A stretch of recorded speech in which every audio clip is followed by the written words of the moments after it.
Good morning friend, তোমরা কেমন আছো? আমি ভালো আছি। তো বৃহস্পতিবার আমাদের বুদ্ধ পূর্ণিমার দিন আমাদের একটা নারায়ণ পুজো দেওয়া হয়েছিল, সেই উপলক্ষে ব্লগটা আমি শেয়ার করছি তোমাদের কাছে। বুধবারে সেইভাবে আমরা প্ল্যান করে আমরা পুজোটা দিয়েছি, এটা বলা ভুল হবে কারণ আমাদের হঠাৎ করেই প্ল্যান হয়েছে।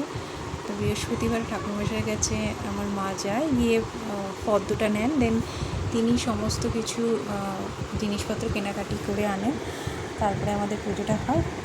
সকাল সকাল ঠাকুরমশাই আসবেন।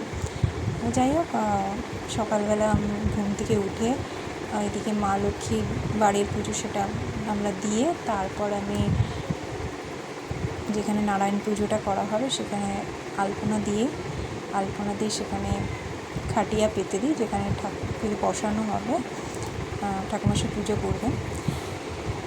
তারপর ঠাকুরমশাই সকাল সকালই এসে গেছেন। তিনি আমাদের হেল্প করেছেন, কারণ তিনি আমাদের শুধু এই নারায়ণ পুজো না, আমাদের বাড়ির যে কোনো পুজো বলুন বা গৃহপ্রবেশেও পর্যন্ত উনি পুজো করেছেন।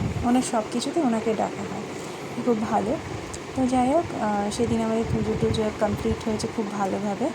তারপরে প্রসাদ বিতরণ করেছে আমাদের পাড়ায় সবাইকে, প্লেটে করে সাজিয়ে দিয়েছিলাম, সেইভাবে সব প্রসাদ দেওয়া হয়েছে প্রত্যেকের বাড়িতে। আর সেদিন আমাদের ভাত খেতে পারবো না, ঠাকুরমশাই বলে গেছিলো, তার জন্য মা সেদিনকে পরোটা সাদা আলু তরকারি করেছিল। তো যাই হোক, সেদিনটা খুব ভালো কেটেছিল।